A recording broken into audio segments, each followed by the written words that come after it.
Romanos 12, o 1 e o 2, nos diz assim a palavra de Deus. Portanto, irmãos, pelas misericórdias de Deus, peço que ofereçam o seu corpo como sacrifício vivo, santo e agradável a Deus. Este é o culto racional de vocês. E não vivam conforme os padrões deste mundo, mas deixem que Deus os transforme pela renovação da mente, para que possam experimentar qual é a boa, agradável e perfeita vontade de Deus. Nós vamos orar.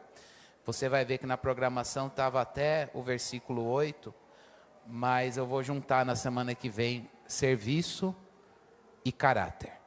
Então hoje nós vamos falar de culto, tá bom? Vamos orar.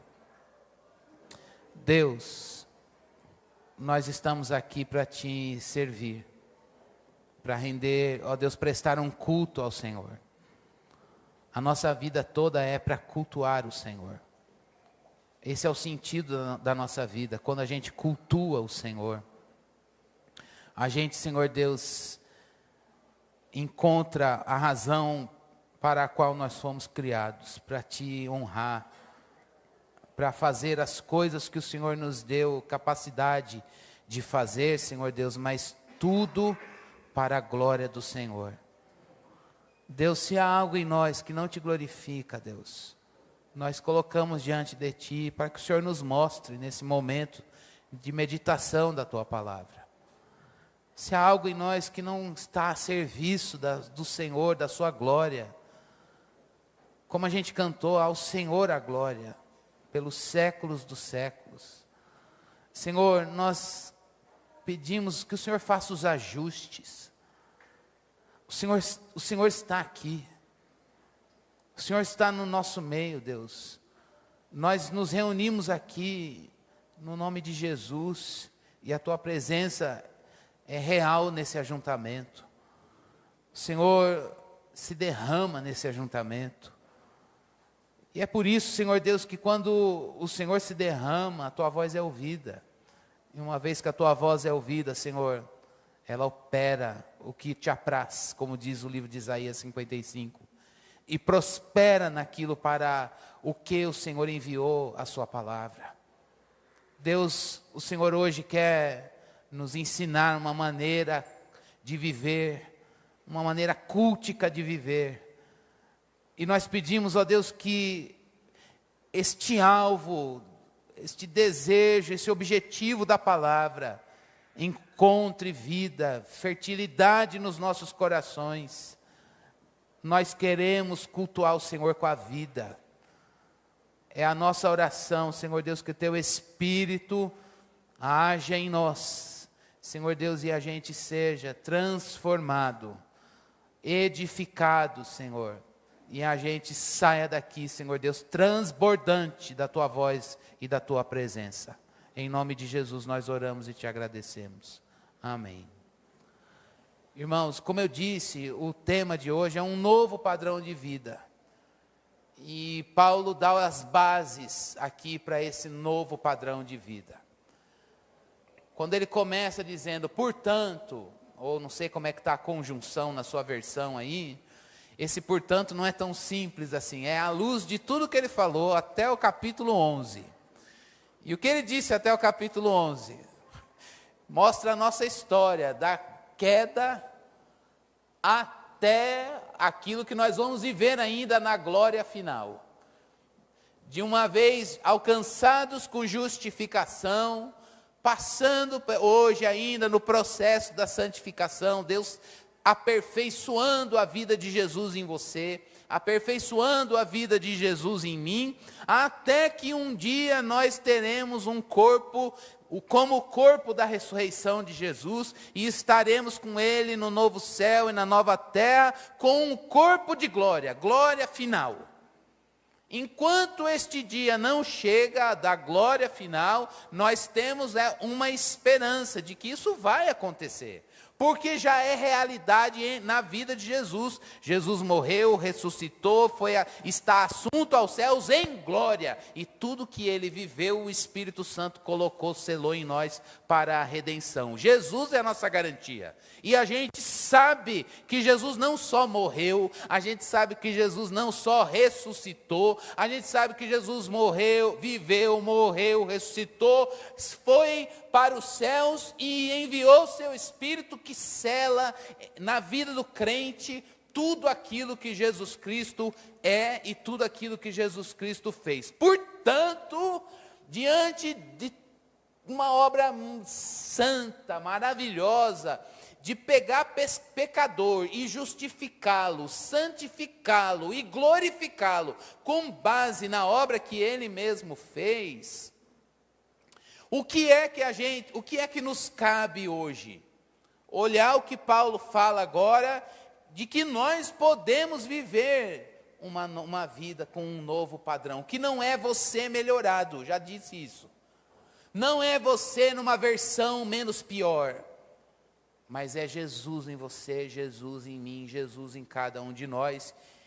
E isso é possível, porque Jesus fez e o Espírito aplica. Jesus fez, não foi você, não sou eu, não somos nós. Foi Ele que fez, isso é graça. A graça mostra que Deus enviou Jesus para fazer o que você não pode fazer. Fazer o que a sua carne não consegue fazer. A nossa carne, ela tem presença do pecado e da morte. Ela não sabe, ela não gosta de coisa santa. Ela gosta de odiar, ela gosta de ser vaidosa, de orgulho, ela gosta de soberba, ela gosta de caluniar, ela gosta de mentira, ela gosta de perversões, coisas bestiais. E isso está presente no meu corpo e no teu, mas essa não é a nossa identidade. Porque Jesus Cristo mudou, trocou o nosso ser. A gente é meio bizarro, a gente é uma nova identidade numa casa que não tem nada a ver com a gente. Só que quem é que domina nesse negócio? O corpo ou a sua identidade? A identidade. Ela se sobrepõe e fala assim: carne, o corpo, você gosta das coisas com os apetites naturais da natureza pecaminosa. Mas a nossa identidade não é o que está presente na nossa carne. Então, você pode andar de acordo com a identidade que Cristo te deu graciosamente, com a obra da redenção. Como? No poder do Espírito, irmãos. Você não tem poder, eu não tenho poder, mas o Espírito é poder. Na nossa fraqueza, para a gente dizer: minha carne quer odiar, mas eu estou cheio de Espírito e Ele me leva a amar. A minha carne não quer perdoar, e ela não gosta de perdoar. Mas no poder do Espírito, a gente recebe perdão dos nossos pecados, isso transborda, e você no poder do Espírito, perdoa o que te ofendeu. A nossa carne quer contar um conto e aumentar um ponto. Mas vamos dar uma ênfase nessa história aqui lá na empresa. Lá em alguns lugares que eu trabalhei, por exemplo, no banco, a gente era tudo jovem, assim, de 20 e poucos anos, era caixa. E a gente tinha um chefe atribulado, e a gente saía e tinha um McDonald's ao lado. O nosso McDonald's era um lugar de afogar as mágoas. A gente ia lá e era: você viu hoje o que ele fez? E não sei o quê, e dá um Big Mac, e agora vamos um caldo de Fredo, e batata com mais uma batata, e a gente tinha ticket, gastava o ticket, e isso, entupindo de caloria. Eu falei: Deus, esse negócio está engordando, a carne inflamada, a gente gosta de aumentar um ponto. Aquele lugar virou um lugar de fermentação, sabe? Eu saía dali fermentado. E aí a gente já chegava no dia seguinte: vamos pro Mac hoje, hein? Aí todo mundo falava assim: hoje a gente tem que ir pro Mac, eu te espero lá. Você não sabe o que aconteceu. Então era o ponto, o lugar de contar o conto e aumentar um ponto, porque era o lugar a conversa inflamada, e a minha carne gostava daquilo.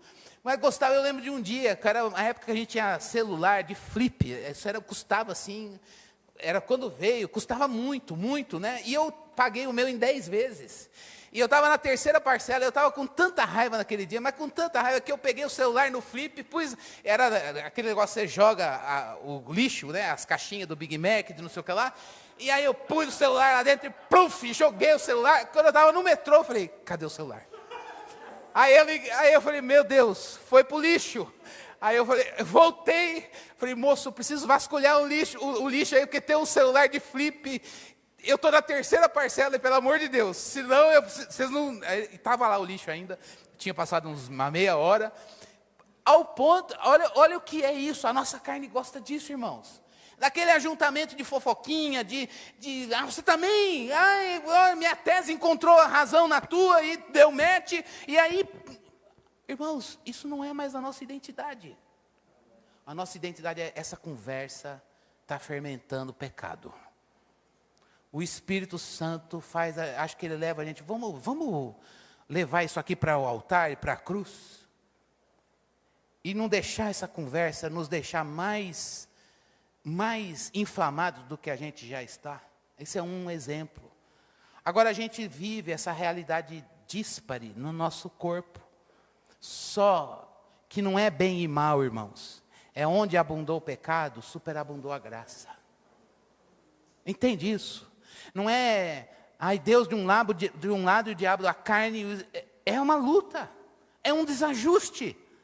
Mas o poder libertador, curador, santificador da graça não se compara à força negativa do pecado. Portanto, é possível andar num novo padrão de vida, pela graça de Deus e a operação do Espírito. Por isso você tem que ser cheio do Espírito, para andar na graça. A nossa carne não sabe andar no caminho que é Jesus. Ela não sabe, ela não gosta. Mas a nossa identidade não é o que está no nosso corpo. E também não se escandalize se o seu corpo quer coisas bestiais. Não espere nada menos do que uma natureza pecaminosa. Coisas perversas e bestiais. É isso, nivele. Não dá para a gente querer que um corpo de pecado tenha instinto do corpo da glória. Não tem. Não tem. Mas não é essa a sua identidade, não é essa a minha identidade. Por isso a gente pode, pela graça de Deus e no poder de Espírito, a obra redentora de Jesus, seguir a exortação que Paulo vai começar a fazer daqui em diante, no capítulo 12, vai até o capítulo 15, mais especificamente. Uma sessão de exortações que tem como pressuposto o quê? O que Jesus é, o que Ele fez e o poder de Espírito na tua vida. Não seja religioso. Não vai ficar maquiando as coisas e querendo se comportar como crente. Não. Apesar da presença do pecado e da morte no seu corpo, esta é possível nós vivemos uma nova vida, porque o Senhor trocou o seu ser, trocou o meu ser. Faça valer. Então ele está dizendo, com base no que Cristo fez, pela graça de Deus, e no poder do Espírito, capítulo 8 de Romanos, viva. Faça isso. E aí o que ele vai dizer hoje? Viva, tem um novo padrão, um padrão possível. Rogo, por quê? Por causa das misericórdias de Deus, que nos pegou do pecado e nos trouxe para a glória. Por causa das misericórdias de Deus. Esse é o fundamento, irmãos, da vida cultica. E aí, antes de pensar as lições desse texto para nós, eu queria chamar a sua atenção e a minha atenção para isso. O fundamento de uma vida cultica, uma vida de culto, irmãos, é a obra da redenção, é a salvação. Talvez você esteja aqui, eu não vou cultuar mais, sabe por quê? Porque Deus não abriu a porta, não canto, não evangelizo, ninguém se converte lá no trabalho. Preguei para o meu filho, para o meu pai, para a minha mãe, evangelizei, o outro chegou, labareda de fogo, uma cidade para Jesus. Eu passei a vida, não vi uma semente germinar. Irmão, e eu sou esse irmão. A base do nosso fazer, irmãos, é o fundamento da nossa vida cultica, é a salvação. A salvação que de graça a gente recebeu. Por quê? A gente vem congregar, lê a Bíblia, as práticas da vida cristã, adora e tem uma vida de serviço no corpo de Cristo, neste mundo, no trabalho e na família. Porque nós fomos salvos por Cristo Jesus. Onde estaria eu, onde estaria você? que o Senhor quer avivar na minha mente, no meu coração, na sua mente, no seu coração, é o Evangelho na vida, é que quando a gente se levanta e tem um ar para respirar e diz, hoje eu vou viver, porque Deus me deu vida. Eu quero viver para a glória dEle, o fundamento dessa vida, desse ar que veio para dentro dos pulmões e saiu como gás carbônico, é Deus. É pelas tuas misericórdias. Porque eu era um pecador condenado e hoje eu sou um crente glorificado pela obra de Cristo Jesus. Isso é suficiente para que eu cante, para que eu leia a Bíblia, para que eu evangelize, para que eu trabalhe, para que eu case, para que eu fique solteiro, se assim Deus quer que você esteja hoje. Por quê? Porque eu fui alcançado por salvação em Cristo Jesus. A salvação não é pouca coisa, irmãos. A salvação não é pouca coisa. Se hoje Deus está no silêncio com você, e Deus não responde sua oração, e Deus te deixou no deserto dando volta, e nada acontece na tua vida, você fala, não tem um motivo para orar, para agradecer, para cantar, não tem uma bênção para testemunhar. Meu irmão, você tem. O fundamento do culto é porque você era pecador, condenado, e o Senhor te tirou desse abismo da condenação e te trouxe para o reino do Filho do seu amor. Não é possível que a gente vai trocar outra motivação do culto trocar essa motivação por outra. As bênçãos são boas, maravilhosas. É tão gostoso, irmãos, quando Deus faz as coisas. Esses dias eu ouvi o testemunho de um imigrante haitiano aqui no Brasil, como que Deus foi entrando com socorro e providência na vida daquele homem. Falei, Deus, vontade de trazer ele aqui para falar, para edificar a nossa fé e glorificar o nome do Senhor. É uma bênção, mas o mais bonito é ver como é que Deus trouxe esse pecador e fez dele um pecador remido para a glória de Deus. Você e eu não estaríamos aqui hoje, irmãos. Você não estaria aqui, não. Eu não estaria aqui se não fosse o Senhor. Não estaria, é muita coisa a gente cultuar, é muita coisa. Meu Deus, tem a Bíblia aqui aberta. Tem uma pessoa para chamar de irmão. Meu Deus, dobrar o joelho, levantar a mão e cantar a Ele seja a glória. Você não faria isso se Ele não fosse resgatar você. Eu não sou bonzinho, você também não é. Ele que foi lá, ele estava morto no delito, transgressão. Transgressão é a palavra mais forte para definir pecado. E ele foi lá e nos deu vida. Tirou a gente desse abismo. E trouxe a gente para perto. Ele diz, porque ele nos amou. Com amor expresso na entrega do seu filho. Paulo está certo quando disse, inspirado pelo Espírito Santo, pelas misericórdias de Deus. A base do nosso culto é pelas misericórdias de Deus. É porque você foi salvo. Não troque o fervor da salvação por qualquer outra coisa. Quando Davi fez isso, ele caiu. Lembra no Salmo 51, Senhor, me devolve a alegria da salvação. Quando a gente perde a alegria da salvação como fundamento da vida no culto, irmãos, o pecado, o laço do pecado envolve a mim e a você. E mesmo sendo crente, a gente faz isso. Então hoje que a gente possa estar aqui dizendo, Deus não me deixa perder a alegria da salvação, porque eu quero viver uma vida de culto. Toda vez que a gente troca a alegria da salvação pelos prazeres momentâneos, irmãos, a gente tropeça e cai. É lógico que Deus restaura, levanta e recomeça. Mas nós estamos aqui buscando a maturidade na vida cristã. Então hoje, que a gente diga, Deus, eu quero uma vida de culto. E vida de culto não é morar na igreja, mas viver a dinâmica da salvação no meu dia a dia. Num novo padrão de vida. Isso é graça de Deus, é Jesus quem faz, e o poder do Espírito, Ele usa o poder do Espírito com a palavra para mim e para você. Então, já falei demais, mas vou falar 4 coisas, de um novo padrão e uma vida de culto com base na misericórdia de Deus. Se você vai dormir, fique em pé. Lá no canto. no canto. Um novo padrão. Apresente o seu corpo como sacrifício vivo.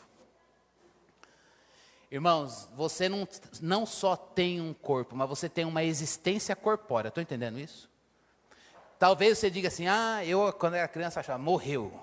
Eu lembro de crente morreu, ia velório de crente, e aquela coisa que o pessoal canta, se alegra, chora, mas também tem aquela alegria, esperança da vida eterna. Mas aí a minha mãe falava assim, já está com o Senhor. Eu falei, mas o corpo está aqui? Como é que... O corpo está aqui, ele está com o Senhor, o que está lá? Aí a alma está lá. E eu falava, Deus, mas o céu é um lugar de alma. O corpo é tão legal. O corpo é uma coisa tão bonita. Jesus teve corpo, ressuscitou em corpo, e agora o crente morre e fica alma. Eu, na minha cabeça, isso dava uma pane. Falei, poxa, não é possível. Por que Jesus tem corpo da ressurreição e a gente não? Porque eu não sabia que um dia Jesus ia nos dar um corpo. Sabia, mas isso não era pregado assim. É só, já está com o Senhor. E aí, olhando da justificação até a glorificação, o Senhor Jesus nos dará um corpo, porque nos criou corpo. E vai fazer o quê? Dar um novo céu e uma nova terra para esse corpo. Então, nós temos uma existência corpórea. Isso não é um detalhe da criação e que mais legal do que lá na glória que nós estaremos. É legal estar com o Senhor, mas que bom estar com o Senhor completo, com corpo, a unidade, uma integralidade, adorando, cultuando, servindo e vivendo para a glória de Deus. Enquanto o corpo da glória não chega para nós, você está com um corpo aí, eu estou com um corpo aqui. O que Paulo está falando? Apesar do corpo de pecado, nós podemos oferecê-lo como um sacrifício vivo, santo e agradável a Deus, porque a nossa identidade de salvos nos dá poder no Espírito para dizer, tenho a presença do pecado e da morte no meu corpo, mas eu estou vivo espiritualmente em Cristo. Eu estou vivo espiritualmente em Cristo, e esse vivo espiritualmente em Cristo é o culto racional. Entenda isso. Isso é entendimento. Não adianta você falar assim, o meu corpo não quer louvar a Deus, eu não sinto, o seu corpo não sente, irmãos. Já disse isso, meu corpo sente. O que ele queria hoje? Ele queria comer Big Mac, batatinha, dormir, ele quer preguiça, ele quer carne. Agora não é uma questão do que o corpo sente, é dizer, apesar do que o meu corpo quer, sente, ou quando o corpo está apático, as emoções, quando eu digo o nosso ser integral, as emoções, eu não sinto, vou lá na igreja, o pessoal, a Maria chora, ou não sei o que, eu não sinto nada. Irmão, não é sentir e nem tampouco se frustrar, porque a tua carne quer as coisas da natureza pecaminosa. É você saber Bíblia, e saber Bíblia para dizer, eu tenho uma vida espiritual em Cristo. Sentindo ou não sentindo, ou sentindo coisas bestiais e opostas, eu vou oferecer o meu corpo como um sacrifício vivo. Apresente o seu corpo como um sacrifício vivo, porque você tem uma existência corpórea, e esse corpo antes, ele era instrumento de pecado. Paulo já falou isso nos capítulos anteriores. Não ofereça mais o seu corpo como um instrumento para a materialização do pecado. Você pode hoje oferecer o seu corpo como instrumento da justiça de Deus. Sabendo que o poder do Espírito te dá essa autoridade, que ela é de Jesus, irmão, ofereça o seu corpo como sacrifício vivo, porque você tem uma vida espiritual pulsante. Não tenho não, pastor. Então agora o seu pastor está dizendo, acorda, meu irmão. Como é que está a sua vida espiritual? Sacrifício, culto racional é como está a sua vida espiritual. Porque a tua vida, ela é nutrida a partir disso. Ela anda meio capenga. Então, meu irmão, a tua carne reina. A natureza pecaminosa, ela está aí. Sabe por quê? Não é... Porque o que faz a gente ser fortalecido, para a gente viver uma vida cristocêntrica, irmãos, isso não parte do querer do nosso corpo, nem das nossas emoções. Isso parte de uma formação bíblica e uma vida espiritual nutrida, pulsante, palavra e Espírito Santo. E nisso, meu irmão, você tem responsabilidade, eu também. Portanto, ofereça o seu corpo como um sacrifício vivo, porque você está vivo espiritualmente, esse é o seu culto racional. Manifeste esse compromisso com Cristo, Ele morreu por você, viva para Ele. Foi Ele que morreu por nós, agora eu quero viver para aquele que morreu por mim. Portanto, eu sei que a gente precisa cuidar das taxas do corpo, a gente precisa cuidar da administração financeira, do tempo de qualidade com a família, do tempo de sossego e contemplação, e tempo de ócio, tempo de não fazer nada, para você falar, hoje eu não quero ver tela, e a sua mente descansar, mas não menos importante do que tudo isso, dizer, como está a minha vida espiritual? Esse é o meu culto racional. Se a minha vida espiritual, a sua vida espiritual está sem nutrição bíblica e poder do Espírito, o nosso culto racional está comprometido. A nossa vida de compromisso com Cristo está comprometida. E isso, irmãos, não tem jeito. São disciplinas da vida cristã. Não gostou? Eu também, a minha carne não gosta. Lá no céu a gente fala, Deus tinha outro caminho, mas o caminho, o objetivo é ter uma vida ordinária. Culto, leitura da Bíblia, oração, confissão, adoração, e a gente assim vai vendo o Espírito Santo nutrir a nossa vida espiritual.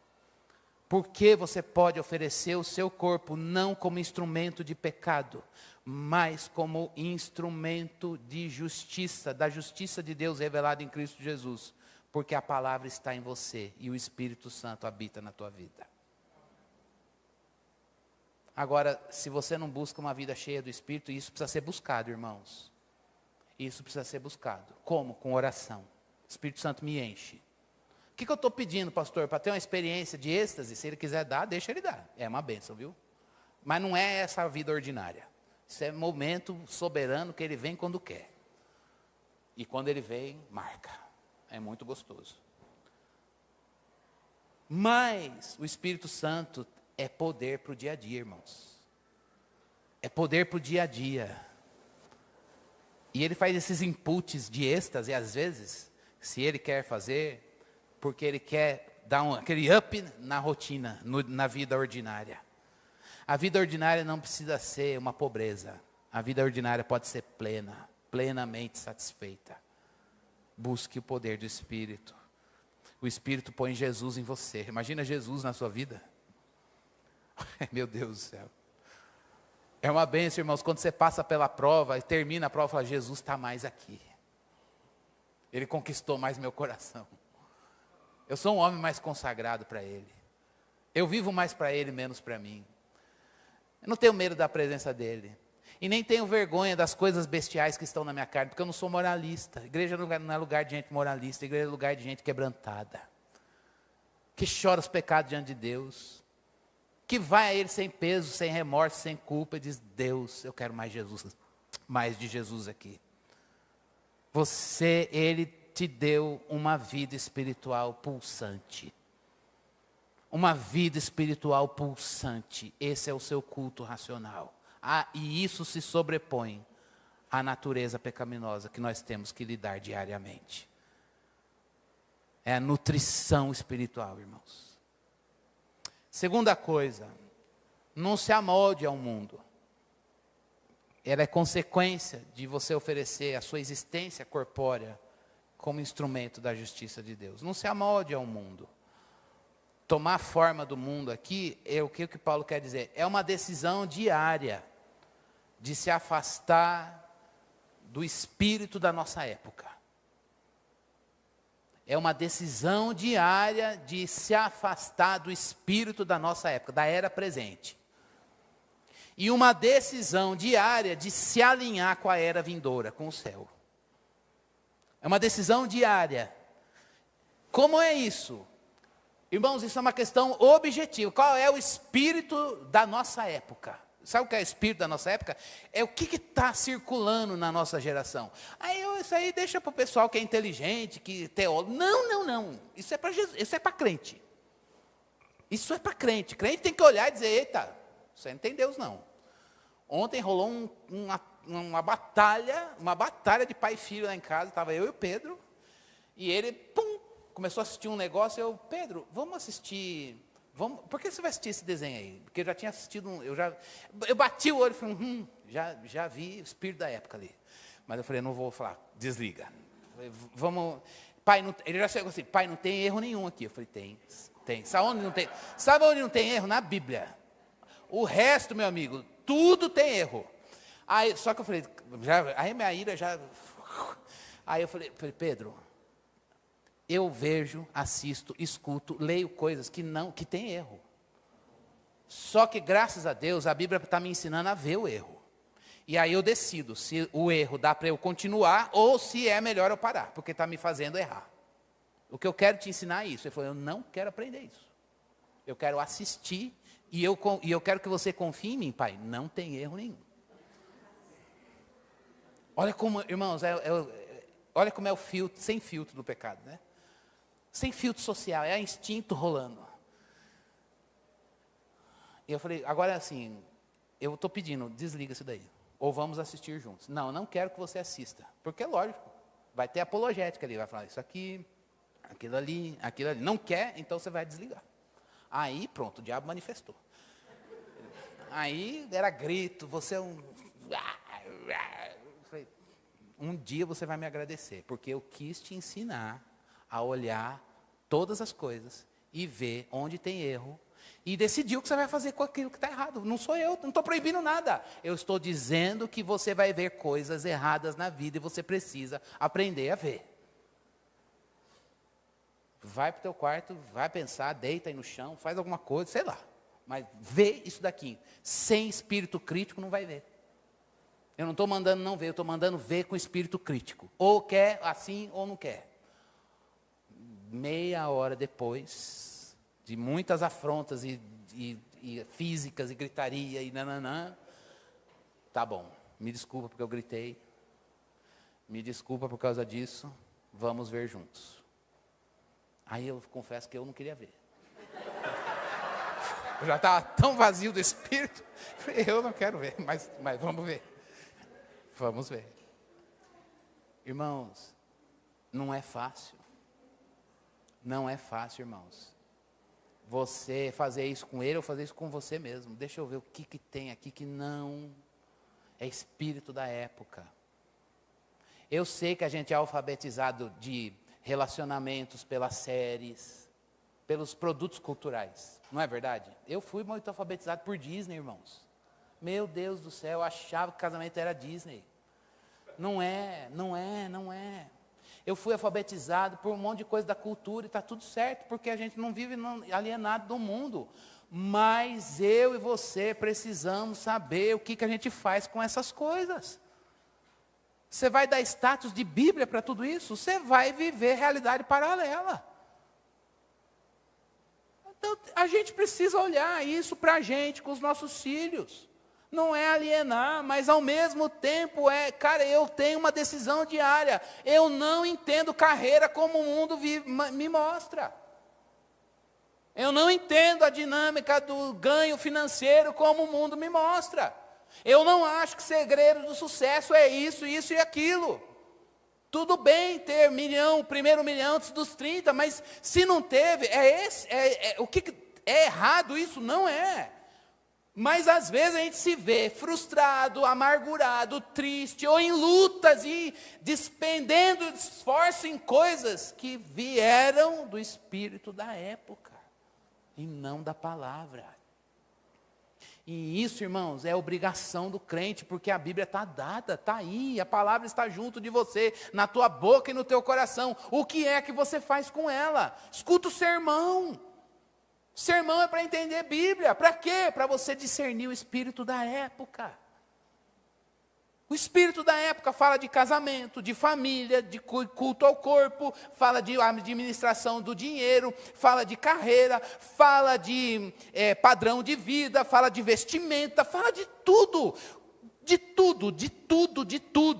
E a gente precisa ter os olhos arregalados para o espírito da época e decidir diariamente: eu não vou me amoldar a isso, e eu vou tomar forma da era vindoura.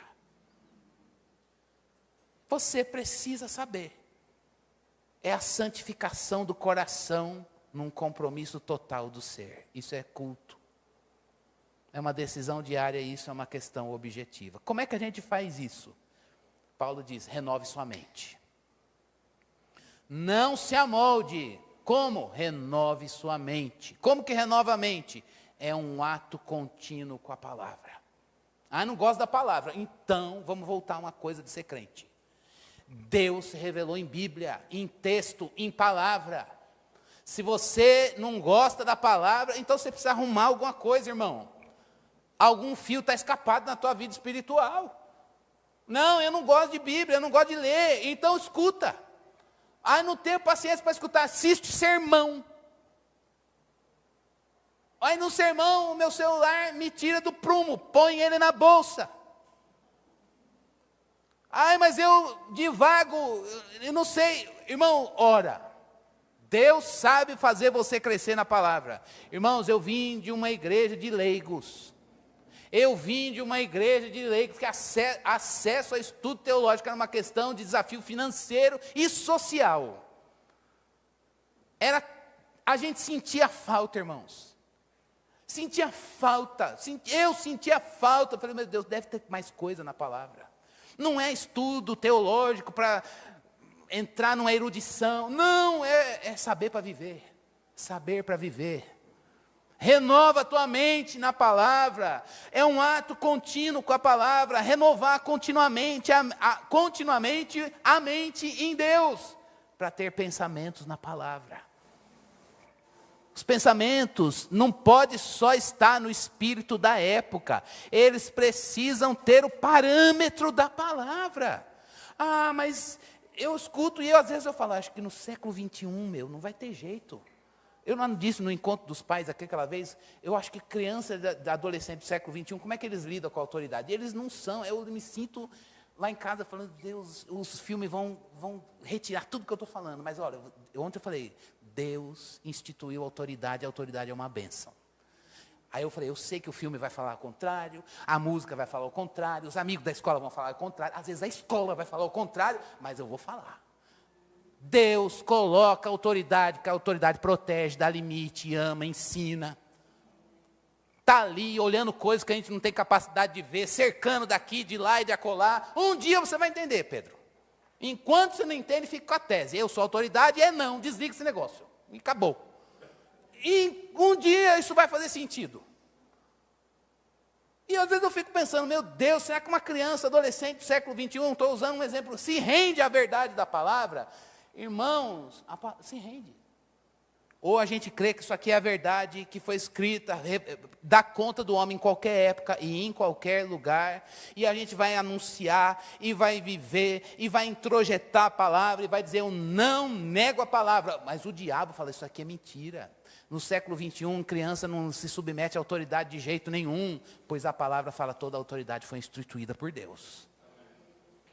Deus é que domina todas as coisas. A autoridade dele não é abusiva, não é castradora, ela é reguladora, amorosa, santa e suave, mas é firme.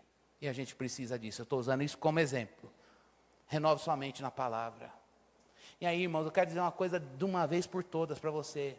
CFB, PG, Encontro das Mulheres, PG dos Homens, irmãos, isso aqui é programa. Mas sabe o que está pulsando no nosso coração, na liderança da igreja? Coração na palavra, irmãos. Ninguém está aqui, sabe, nós não queremos nada, nós só queremos conhecer a palavra, para viver a palavra. Está fazendo isso com santidade. Está chegando o próximo ano, o que nós vamos fazer? Dobrar o joelho, dizer, Deus, o que o Senhor quer falar com a gente ano que vem? Por que nós estamos estudando Romanos? Porque Deus quis. Irmão, isso aqui é santo. Não é programinha teológico para a gente, não, tem um programa, lógico, a igreja é uma instituição, precisa se organizar, precisa segmentar as coisas. Mas a gente está fazendo as coisas, irmãos, com santidade, na direção do Espírito. estou puxando brasa para nossa sardinha, não. Estou dizendo que nós estamos aqui a serviço do Deus da palavra, porque a gente quer renovar a nossa mente na palavra, porque uma vez renovando a mente na palavra, a gente vai olhar o espírito da época e dizer: conheço, não vou interagir, mas não vai me marcar. Vou interagir no trabalho, mas não vai me marcar. Tem coisas que você vai falar: meu Deus, minha família vai ter que interagir com isso, mas não vai me marcar. Tem coisas na minha família que eu tenho que interagir, irmãos. Difíceis, mas não vai marcar. Tem coisas que você vai ver teu filho e dizer: Deus, eu não queria colocar meu filho na bolha. Né, Karina? Queria colocar meu filho na bolha, proteger, livrar do mal. Mas não posso. O que eu tenho que fazer? Firmar na palavra. A palavra vai dar conta. Quem aqui nos anos 1980 não cresceu, o pai falava: vou trabalhar, a mãe, vou lavar a louça, e você, ficava na televisão de manhã. E eu, vinha tudo, irmãos. Domingo ia na igreja, escola bíblica. Chegou um tempo que as coisas, o Espírito vai usando a palavra. O Espírito vai usando a palavra. Eu não falo semanalmente aqui, põe a palavra no teu filho e na tua vida. Eu fiquei olhando para Pedro, Jesus pôs a palavra em Pedro, e Pedro: ai, Senhor, você é o Cristo. Olha, Simão, foi o Espírito que te revelou. Mas tenha dó de você, não morre na cruz, sai daqui, Satanás. Olha, Pedro, e ele aprendendo, e viu transfiguração. Senhor, bom é estar aqui, vamos ver, vamos ficar aqui. Viu glória manifesta, e palavra nele, palavra encarnada. Meu Jesus, palavra viva, encarnada. E vendo palavra, e o entendimento ali, vendo as coisas, mas não entendendo, vendo as coisas, mas não entendendo, a vida girando em torno dele mesmo. Quando o Espírito Santo veio, o que ele fez? Pegou todo aquele repertório de palavras e falou: agora você, agora eu vou usar, agora tudo isso faz sentido. O Espírito quer a palavra para usar, irmãos. Põe a palavra na tua vida e deixa o Espírito. Põe a palavra aí. Senhor, eu vou ouvir o sermão, eu vou ler a Bíblia, eu vou participar, eu vou ouvir lá. Eu não vou porque o pastor está pedindo, eu vou fazer, eu vou no ordinário, porque eu sei que a hora que o Espírito quiser, ele precisa encontrar a palavra aqui. Agora é duro, irmãos, quando o Espírito quer agir e não tem palavra. Não tem palavra. Como é que ele vai pôr Jesus sem palavra? Porque Jesus se revelou em palavra, na Bíblia para nós. Renova a tua mente na palavra. Mas isso vai extinguir o Espírito? Não vai não, você vai virar pentecostal, avivado. Você vai ver o céu se abrir, você vai ver fervor no teu coração. Você vai adorar com alegria, você vai evangelizar no poder do Espírito. Você vai amar quem te odeia, você vai perdoar num poder que você fala: meu Deus, o que é isso? O Espírito usando a palavra. Renova a tua mente na palavra. Isso é vida cultica, irmãos. E por fim, qual é a consequência disso? Vai experimentar a vontade de Deus. Como é a vontade de Deus? A vontade de Deus é o que está revelado na palavra. Você vai se esforçar para fazer a vontade de Deus conforme a Bíblia manda. Porque o plano perfeito é o que a gente vê na palavra. Tudo isso no poder do Espírito. Deus, mas é bom andar no deserto em direção à terra prometida. É bom, perfeito e agradável. Deus, mas é bom enfrentar essa luta. É bom, perfeito e agradável. Senhor, é bom viver essa vitória. É bom, perfeito e agradável. É bom amar meu inimigo, perdoar, não pegar glória para mim, abandonar a soberba. É bom, perfeito e agradável. A vontade de Deus é melhor. Ah, mas eu recebi um banquete de tentação lá no trabalho, eu vou ter um resultado, mau caminho, é totalmente ilícito. Não é bom, não é perfeito, não agrada a Deus. Ai, mas eu estou recebendo uma proposta de um relacionamento que eu não estou aguentando, minhas emoções estão tão tristes, vai me dar uma alegria tão boa. Uma vez eu escutei uma pessoa falar assim: namora só um pouquinho, só para ficar feliz um tempo, aí depois você abastece, aí depois você anda mais uma quilometragem. Eu falei: sai, Satanás, sai, Satanás. E era crente falando. Namora só um pouquinho, você não precisa, com 18... E a pessoa falou: namora um pouquinho, você precisa, você está muito sobrecarregado, vai te dar um alívio na vida, nas emoções. Como se a gente precisa, irmãos, Demore o tempo que demorar. É a vontade de Deus? Ela é boa, ela é perfeita e ela é agradável. Olha as ofertas que Satanás faz. Você vai ver que não é bom, não é santo, não é perfeito e não agrada a Deus. Não é ser moralista, é dizer, para que esse caminho, esse atalho? Não é bom. Vai agredir a criação de Deus na minha vida. Vai ferir o projeto da criação ali, no trabalho. Esse projeto aqui no trabalho não é bom. Não é bom. O trabalho que Deus criou, para que Deus deu inteligência para a gente trabalhar? Para a gente fazer as coisas, para criar cultura e abençoar a criação e, em última instância, glorificar Ele. Tenho certeza que, se não é da vontade de Deus, esse projeto lá no seu trabalho não é bom. Não é bom, não se envolva. Fala, Deus, me livra disso, eu não quero me envolver nisso aqui. Eu não quero. Isso é trama dos homens, estou fora. Porque não é bom. Fere o propósito do trabalho, fere o propósito do casamento, fere o propósito da vida sexual, fere o propósito de uma vida de solitude, fere o propósito de uma vida casta, fere o propósito da mordomia do corpo, fere o propósito de todas as coisas que Deus fez. Não é bom. Então, para que eu vou fazer? Minha carne está querendo. É lógico que ela quer. É lógico. Irmão, isso é pressuposto. Não fica triste que ela quer, não. Você é crente, viu? Mas a nossa carne quer coisas que não são boas para ela. Ela quer o perverso. Ela quer o vício. Ela não quer o padrão. Ela não quer o que é bom. Ela gosta da perversidade. Ela gosta dos vícios. E as ofertas de Satanás são sempre isso. Não vai no que é bom, perfeito e agradável. Não vai dar certo, vai demorar. O trabalho vai ser maior. Pega esse atalho. Não. Você tem corpo. Existência corpórea. Isso é uma bênção. Seu corpo é uma bênção. E ele pode viver de acordo com a sua nova identidade. Não se culpe, não se martirize, porque o seu corpo tem demandas que você fala, meu Deus, isso é bestial. Claro, a natureza pecaminosa está em você e em mim. Mas ela não é mais a nossa identidade. A gente tem prazer na lei do Senhor. Igreja é um lugar de pessoas assim, quebrantadas, que choram as suas misérias diante de Deus. Porque querem cultuar com a vida. E apesar de um corpo com natureza pecaminosa, dizem, Deus, eu quero oferecê-lo como um sacrifício vivo. Nutre a minha vida espiritual. Deus, por favor, me ajuda a entender o espírito da minha época. Não é porque eu quero me juntar àquela ideologia ou a essa. Hoje em dia, quando você fala alguma coisa, por exemplo, castidade, você é castidade, pronto, você é daquela linha política, não sei o quê. Eu falei, irmão, eu sou da Bíblia. Eu não me ponho nessa linha política, nem para cá, nem para você, não conhece a minha vida, o que você já está falando que eu sou? Eu falei, peraí, eu sou da Bíblia, a Bíblia fala isso aqui, eu sou guiado por ela. Depois, se isso aqui bate com aquela ideologia, aí é outra conversa. Eu não quero trazer essa conversa para cá. Então, não tenha medo. Não se amolde às coisas deste mundo. Renove sua mente num ato contínuo com a palavra. E viva a vontade de Deus no poder de Espírito.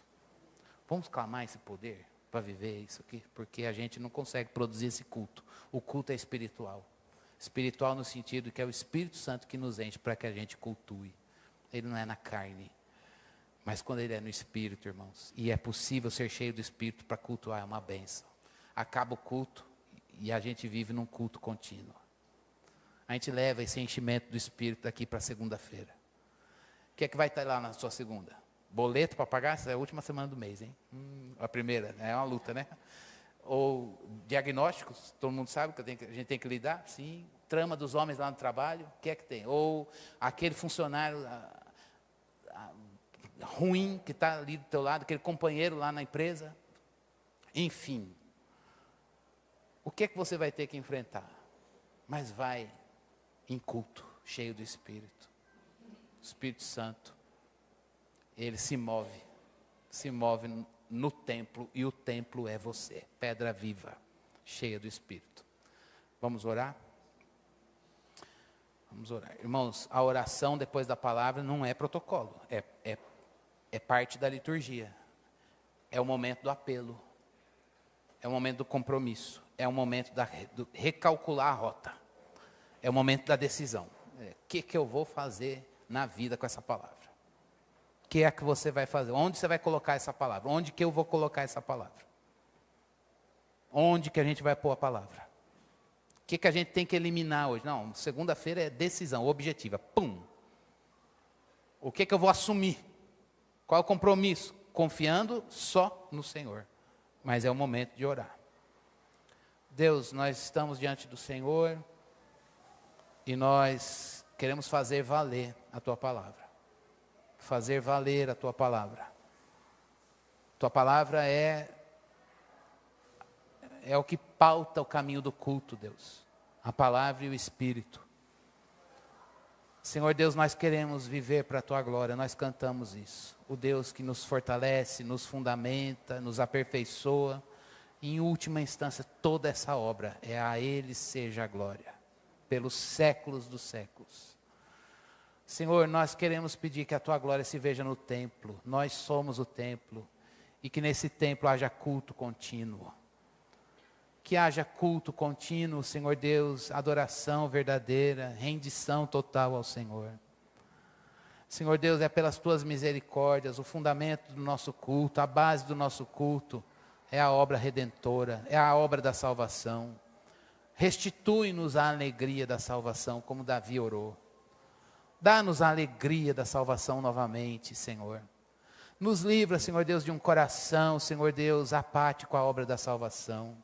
Resistente à obra da salvação, indiferente com a obra da salvação. Nós fomos alcançados pelo Senhor com tão grande salvação. O Senhor nos tirou do lamaçal do pecado. O Senhor nos tirou do abismo, de separação total de Ti. E o Senhor nos trouxe para perto. Jesus é a aliança contigo, Senhor Deus Pai. E nós podemos, ó Senhor Deus, andar contigo, sermos chamados Teus filhos por causa de Jesus, nosso Salvador. Isso é uma bênção. É isso que nos faz levantar todos os dias e dizer, vou viver hoje. Vou viver em meio a problemas, em meio a lutas, em meio a coisas horríveis na nossa carne, nas demandas das nossas emoções, mas vamos viver, porque este é o dia que o Senhor fez, e o Senhor, o nosso Redentor, vive. Senhor, isso é suficiente para que a gente levante e viva, Senhor, o nosso Redentor vive. Senhor Deus, nós pedimos que a nossa mente seja oxigenada com esse alfabetismo bíblico, Senhor. Com esse repertório bíblico, Senhor Deus, para que a gente viva cheio do Teu Espírito. Teu Espírito é livre para trazer para nós a experiência que o Senhor sabe que precisamos.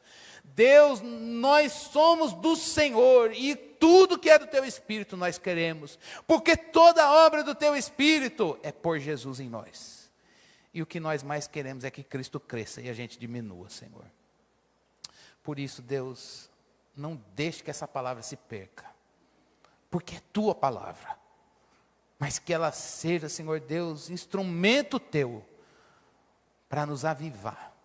Para nos avivar, Senhor, e a gente andar em Jesus.